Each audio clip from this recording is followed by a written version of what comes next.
just once in my life, I would like to go to the internet with a question and have my question answered without falling into an enormous rabbit hole of government conspiracies and nonsense. Yeah. I mean, I'm doing the same thing now. You're just doing it for me, I guess. I don't know. Chickenville or whatever it's called. Chickenville. Chicken jockey! Yeah, because now I'm diving into a hole with freaking ice cream ships and cheese caves. Okay, long story short, Toyota's got this new truck coming out. It's just a flatbed. Why is it cool? Plain Jane work truck, nothing fancy about it, and it was supposed to be like $10,000 or $11,000 brand new. So naturally, I wanted one. So naturally, I go to the internet with the simple question, am I going to be able to buy this new Toyota truck in America? To which I am met with the answer, probably not, most likely for the same reason you can't buy a Toyota. I like his cool duck right there, by the way.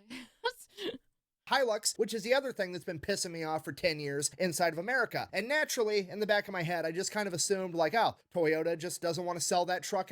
Yeah, for some reason, like all the armored looking cars are just not in America. There's a Ford, right? There's a Ford SUV that is not in America. And it looks so freaking cool. What car am I thinking of? I don't know what it's called. But it looks really cool. And I want it. But America's like, nah. Nah. In America for some reason. Maybe the money's not right. It costs too much to import, whatever. And yeah, it does cost too much to import, but it's because of chickens and Lyndon B. Johnson. That's why. What's that? Hi, guys. Look at this graph. Make sure you subscribe and hit that bell so you don't miss any videos. I'm now streaming on YouTube, Twitch, and Kick. Kick is ad-free. You can catch me live on most nights around 7 p.m. CST. I hope to see you there. Nick's so mad he forgot to send me a segue for the ad. Well, that means we gotta do it, right? Yeah. I don't know what that was. Play the ad. Okay, we all get to that point in our lives where we just talk to inanimate objects as our best friends. The MRAP looking thing. Let me see. That's what I'm talking about. No, it's not that. It's not like an actual armored car. Now I need to know.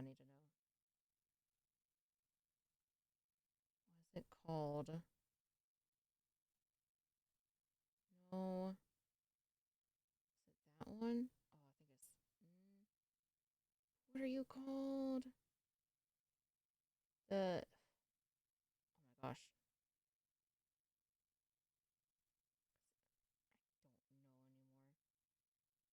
I'll have to find it. Everest.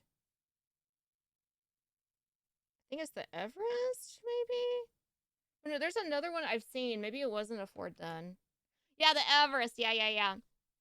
It's really cool looking, but there's another one I've seen that looks a little different, but I don't remember what that one is called. Me?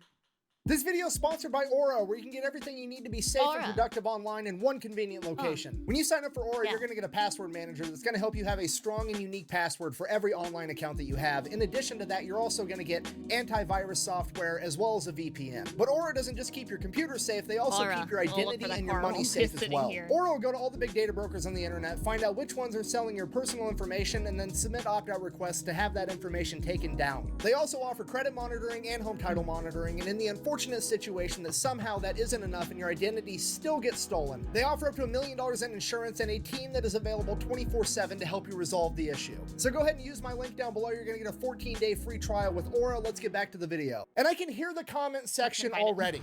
Buh, if you want a Hilux, just get a Tacoma. They're basically the same thing. Buh. No, they're not, for multiple reasons. For one, I've driven a Tacoma, and it is literally the slowest moving vehicle I have ever.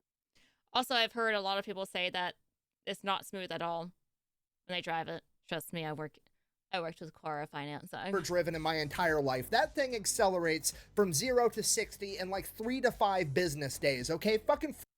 And also, they're just super expensive. Like, they maintain their value really, really well. They're so expensive for a tiny little truck. Yeah, I heard they're really uncomfortable. So if you're going to get a Tacoma, at least look at the Tundra. Anything that's that much more. I mean, I don't really know. Look for me. I'm not looking at one anyway. Yeah, at least get a Tundra. Those are nicer.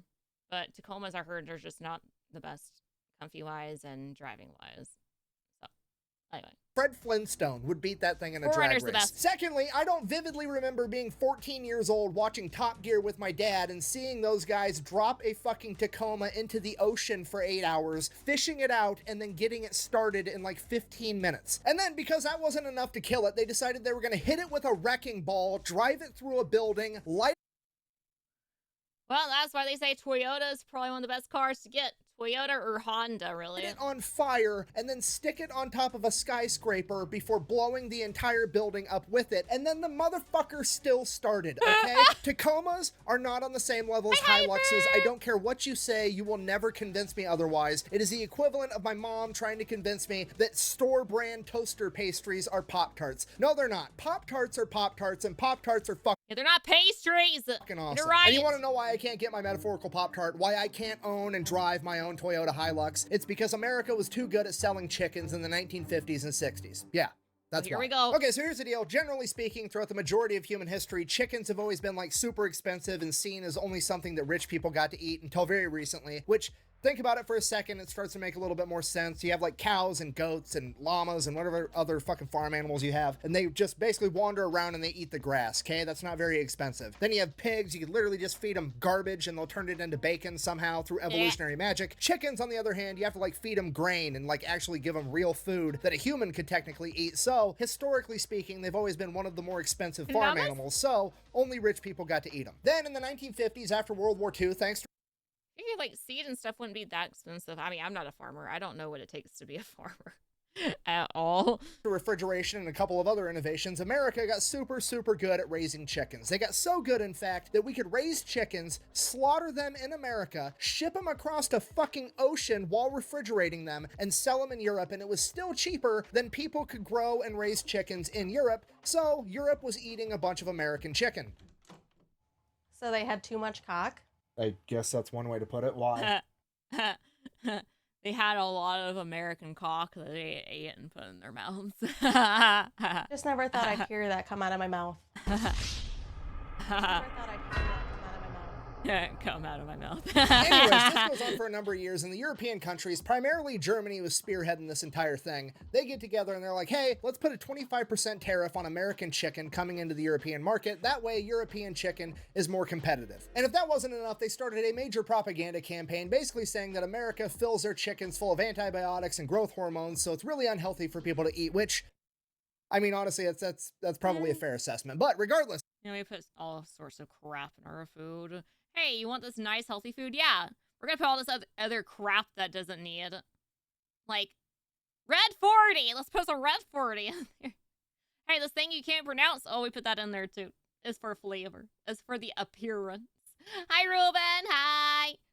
So America's now pissed off. So this is 1962 when this European tariff on American chicken passes, and for the next 18 months, it is the pinnacle of American politics, trying to get Europe to buy more American chickens, and it becomes known as the Chicken War, right in the middle of the Cold War. I'm not even exaggerating. There were literally American politicians that cared more about getting Europeans to eat more chicken than they did about the pending nuclear war with the Soviet Union.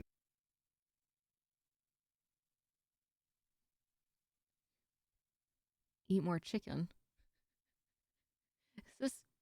I know there's a Chick-fil-A video that's different from this, but I don't know. Something's telling me to correlate that with this. The Chancellor of Germany, Konrad Adenauer, said that he had more conversations with JFK about Germans eating American chicken than he did about the pending nuclear war. There was a senator from Arkansas that was sitting in a NATO meeting. Hey, we're on the verge of war. We need to sit down and discuss this. No! The Europeans need to eat our chicken. I'm concerned about this. Well, sir, that's a whole different topic. This is more important. No, it's not. We're about to go over with chicken because no one's eating it. Meeting when he stood up, interrupted the entire NATO meeting, and declared that America was going to withdraw from NATO and Europe could defend itself if they didn't lift the sanctions on American chicken. That's right, Europe. Get threatened with chicken. Take our cocks! Obviously, that didn't actually happen. Despite that, the tariff ended up staying up, and after 18 months of trying to diplomatically solve this issue, then President Lyndon B. Johnson is like, fuck it, I'm just gonna put a tariff on you guys too, and he put a 25% tariff on potato starch, dextrin, brandy, and light cargo vehicles. Now, dang. Or does it involve chicken? Probably yes. Obviously, chicken is a food product, which they are tariffing, so America is going to tariff dextrin, potato starch, and brandy, which are also food products. That part... What is dextrin? I don't know. What is dextrin? We're about to learn today. What is dextrin? Dextrin, according to the AI overview, because it's the first thing that shows up in my thing, dextrin is a type of water-soluble carbohydrate derived from starch through hydrolysis, I had a dash in there, or heating. Broken down form of starch. Here you go. Commonly used as adhesives, thickening agents, and in food products.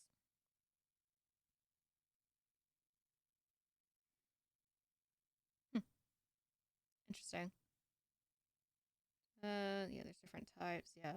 So, adhesive industry, food industry, and textile industry. All right.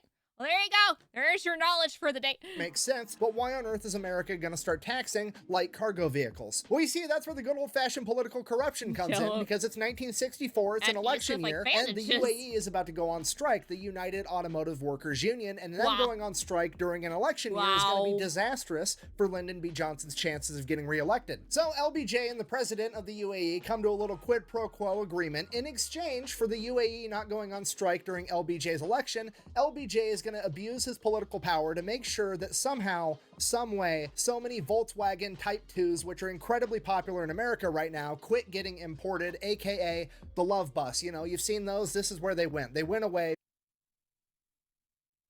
Why are there so many things like chicken and war and the bus things? Because of this. So this is why light cargo vehicles gets added to the chicken tax, adding a 25% tariff to basically make it so that Germany can't import the Type 2. Now, light cargo vehicle at this point in time is defined as 2 seats or less and designed to transport cargo. So then because of that, all the foreign auto car makers like Toyota and Honda and all the other ones that make small trucks not wanting to pay a 25% tax to import their... That's why. It really was because of chicken. The little trucks are so freaking cute, and I would have one. For funsies. Why can't we have... How many years has it been? Can we get over the chicken? Please? Can we all come together and get over the chicken argument, and so we can have our little trucks? Trucks start importing the truck itself, like the chassis and the cab and the motor, all completely built in their country, and then they ship over the bed separately, and then they have a warehouse where they like throw a couple of bolts on and attach the bed, so that way it's assembled in America and they're only going to get taxed 4% instead of 25% because the US government is this fucking stupid. So then in the 1980s, the US government closes that loophole, to which all the other auto car makers are like, fine, we'll just exploit another loophole, we'll just start adding more seats, so that way there's more than 2 seats, so it's not a cargo vehicle, it's just a normal vehicle. And then the seats come out. And this is why every small to mid-sized truck, 1980s through like the early 2000s, had those tiny little seats in the back that no human could ever actually fit on. It's because they were never actually designed for people to sit on. They were just there so that they could legally say, oh, it's designed to sit more than 2 people, therefore I get taxed at 4% instead of 25%. Yeah, if you stop one thing, there's always going to be another loophole. 5%, again, because the government is dumb. Which, fun fact, this is also why the Subaru Brat had those stupid plastic seats in the back. And then they came out with the cafe standards, which is basically like trying... What was that? A Subaru? I have never seen that. Why do I feel like you would have to have a long neck to sit in these seats? Why does it look like that? Brat had those stupid plastic seats in the back. And then they came out with the cafe standards, which is basically like trying to, you know, save the environment with emissions and stuff. And the rule was the vehicle has to be like proportional compared to how much emission that it emits, I guess. So like if a truck is really big, it can emit a bunch of CO2 into the atmosphere. But if a truck is really small, it's not allowed to emit a bunch of CO2 into the atmosphere. And this is actually why all the trucks in America are fucking ginormous. lately in like the last 20 years. Okay, I know that's like a super popular thing to bitch about. Like you hear a bunch of hippies and college kids bitch. Hi, aloha. See fat electrician react. I follow. Hi, welcome in. About how American trucks are too big and it's more dangerous and they're taking up. Yeah, I feel like trucks have just gotten larger and larger and larger and larger. The largest one I drove was a Silverado. Yeah. And I hated that thing. I had to drive it around for someone to test drive, and it was in a tiny, tiny little parking lot, and had to make a freaking 90-degree turn. And I'm like, I don't know how to drive this thing. I drive a two-door car. But I did it. I didn't hit nothing, and I parked perfectly in the spot. I parked better than the guy test driving it. I was proud of myself. Space on the road and they're beating up the infrastructure. Yeah, it's because of stupid fucking emissions policies. Because it's easier for automakers to just make the truck physically fucking larger than it is to make the emissions somehow magically lower. So that's why that's happening. So not only is the CAFE standards not helping with emissions and CO2, it's actually incentivizing automakers to make trucks unnecessarily ridiculously large just so they can comply with this law. And I know what you're thinking. Well, at least the chicken tax is helping American automakers compete in the market so that they can make more money and stay in business. And that's just not the case anymore either, because even they're getting fucked over by this law. Because when Ford tries to import transit vehicles, which they have made over in Turkey, they have to intentionally put extra seats and windows and shit inside of it, import it, and then send them to a factory and have all the seats and windows taken out and convert it back into a fucking cargo vehicle. This is why that's so dumb. It's so dumb. All the transit vans and shit that are super popular are really fucking expensive. And this is why my work that I work at to be an electrician can't ever find a goddamn transit van to use as a work truck, because A, they're getting way more expensive because we're having to import them with extra seats so they're not cargo vehicles, because somehow that saves money. And then my... You know, it makes sense now, because I've always wondered, like, all the work trucks I've seen, like, just get a normal truck. This work truck, why is this work truck $30,000 with the base stuff in it? And then now I know. Now I know why. It's the chickens. Boss is desperately trying to compete with all the fucking millennials that want to go live in a van and start an Instagram so they can have hashtag van life in every fucking picture they post. This policy is literally helping nobody. Nobody on the planet is benefiting right now except for maybe the government so that they can get more tax money over fucking nothing, okay? Potatoes, dextrin, all that other shit, all that shit's gone. They're not tariffing that anymore. That tax went away. It's just on cargo vehicles now, and it's for no reason. And you're like, oh, this fucking fat electrician guy's just missed. Yeah, why don't we just say, hey, let's remove this tariff thing. Yeah. Rob! Hi, Viking man. What do you mean he ignores me as usual? I don't ignore you. You just now came in. It's your first message. Thank you for the Prime sub for 16 months. Representing the entire situation because he's angry that he can't own a Toyota truck that he wants. No, that's not it. In 2003, the Cato Institute researched the entire thing. This is 21 years ago, by the way. They did all the research and they came to the conclusion, and I quote, "The chicken tax is a policy that is in search of a rationale." Sorry, I feel your pain. Whatever, GP.